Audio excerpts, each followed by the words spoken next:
Immigration officer চাইলে তাৎক্ষণিকভাবে তার ফিঙ্গারপ্রিন্ট এবং বায়োমেট্রিক রেজিস্ট্রেশন নিয়ে নিতে পারবে। সো যারা এই দেশে রিলোকেট করতে আসতে চাচ্ছে তাদের আগে থেকেই ফিঙ্গারপ্রিন্ট এবং ফেশিয়াল স্ক্যানটা নিয়ে নেয়। বাট কিছু কিছু বিষয় কিন্তু এখনো রয়েছে তানভীর ভাই। দিন দিন কিন্তু এআই এর ব্যবহারটা খুবই আপনার এক্সটেন্ড হচ্ছে। ভিন্ন নাম ব্যবহার করে বা ভিন্ন পরিচয় ব্যবহার করেও এই দেশে অভিবাসী হওয়ার ক্ষেত্রেও একটা বড় চ্যালেঞ্জের মুখে পড়বে। বাংলাদেশ থেকে বসে তারা চেক করে ফেলতেছে যে আমার ভিসা আছে কিনা বা যে লোকটা আসতে চাচ্ছে তার সবকিছু ঠিক আছে কিনা। Stonebridge legal solutions limited, your trusted immigration partner.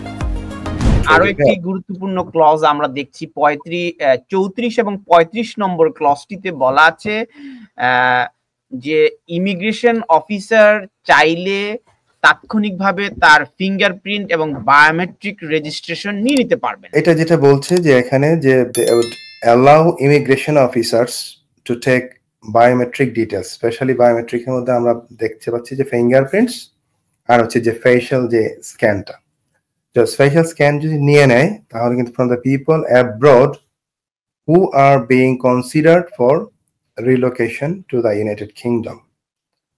So যারা এই দেশে রিলোকেট করতে আসতে চাচ্ছে তাদের আগে থেকেই ফিঙ্গারপ্রিন্ট এবং ফেশিয়াল স্ক্যানটা নিয়ে নেয়। বাট কিছু কিছু বিষয় কিন্তু এখনো রয়েছে তানভীর ভাই। এখানে যারাই ভিসায় আসছে তারা কিন্তু ভিসা সেন্টারগুলোতে ফিঙ্গারপ্রিন্ট এবং ফেশিয়াল স্ক্যানটা দিয়েই আসছে। বাট এটা অবভিয়াসলি তারা চেষ্টা করছে যে যারা অবৈধভাবে আসবে বা যাদেরকে সাসপেক্ট করা হবে বা যারা রিলোকেট করতে চাচ্ছে তাদেরকে ইমিগ্রেশন অফিসাররা আগে থেকেই ফিঙ্গারপ্রিন্ট এবং ফেশিয়াল স্ক্যানটা নিয়ে তাদেরকে চেষ্টা করবে যে সামহাউ আইডেন্টিফাই করা তারা কোনো কিছুর সাথে জড়িত কিনা। সেক্ষেত্রে আমি যেটা বলছিলাম সেক্ষেত্রে আপনি আগের একটা শোতে প্রশ্ন রেখেছিলেন যে এআই এর ব্যবহারটা করলে কিভাবে তাদেরকে ডিটেক্ট।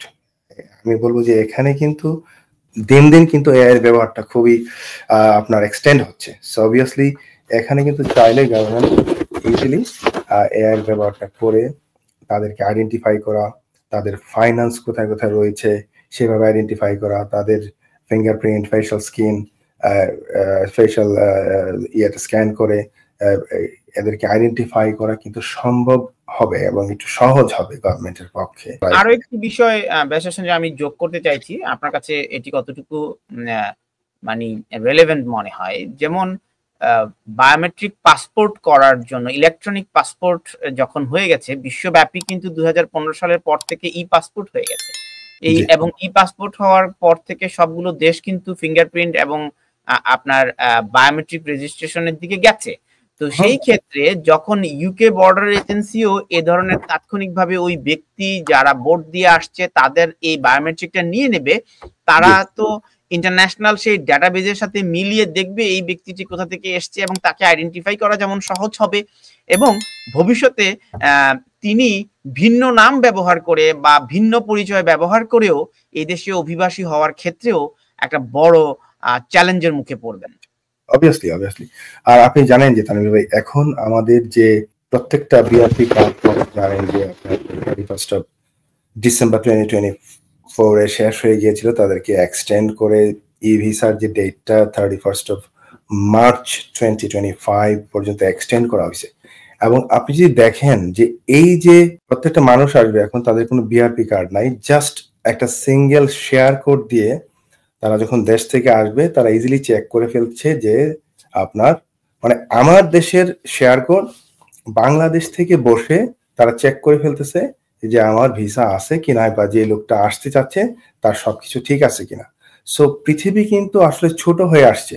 আপনি চিন্তা করে দেখুন ভাই, বাংলাদেশ থেকে বা পৃথিবীর যে কোনো দেশ থেকে একটা লোকের ভিসা আছে কিনা ইজিলি তারা চেক করে ফেলতেছে অনলাইনে ইন এ সেকেন্ড, যখন আপনি ইমিগ্রেশনে জাস্ট পাসপোর্টটা দিচ্ছেন। সো এই যে পৃথিবীতে মানুষকে আইডেন্টিফাই করা, ভিসা আইডেন্টিফাই করা, প্রত্যেকের আইডেন্টিটি আইডেন্টিফাই করা, এটা কিন্তু ডে বাই ডে সহজ হবে এবং এআই এর ব্যবস্থা যদি করা হয় তাহলে কিন্তু নিশ্চিত যে এটা আরো মানে খুবই ইজিলি অ্যাক্সেসেবল হয়ে যাবে ধীরে ধীরে। এবং এই ক্রাইম যেটা বলছি ফাইন্যান্সিয়াল ক্রাইম বলেন, ইউকে বাইরে থেকে ইউকেতে আপনার মানব পাচার করছেন, এই ক্রাইমগুলোকে আনতে হলে এই ওরা যে আইনটার যে বিলটার দিয়েছেন এটাকে কিন্তু আমি ব্যক্তিগতভাবে কিন্তু সমর্থন করি, এবং আমি মনে করি এটা একটা যুগোপযোগী আপনার আইন হবে যদি তারা দ্রুত এই বিষয়গুলি করতে পারে। অবভিয়াসলি এটা হবে, এবং এটা কিন্তু খুব ভালো একটা শক্ত আইন হবে। এখানে আমি মনে ক্রাইমের আন্ডার তাদেরকে আনা যায়, তারপর তাদের ফাইন্যান্সিয়াল যে রয়েছে ট্যাক্সের বিষয়গুলো আছে, আপনার HMRC যদি সবগুলো আপনার যারা যারা ট্যাক্স ফ্রড করছে, মানি লন্ডারিং করছে, তাদেরকে যদি আইনের আওতায় আনতে পারে, এটা কিন্তু একটা বিরাট, তো দেখা যাক কি হয়। আমরা বিশ্বাস করি যে এটা খুব দ্রুত আইনে পরিণত হবে, এবং আমরা চলে যাই পরবর্তী যে আমাদের ডিসকাশন রয়েছে এখানে।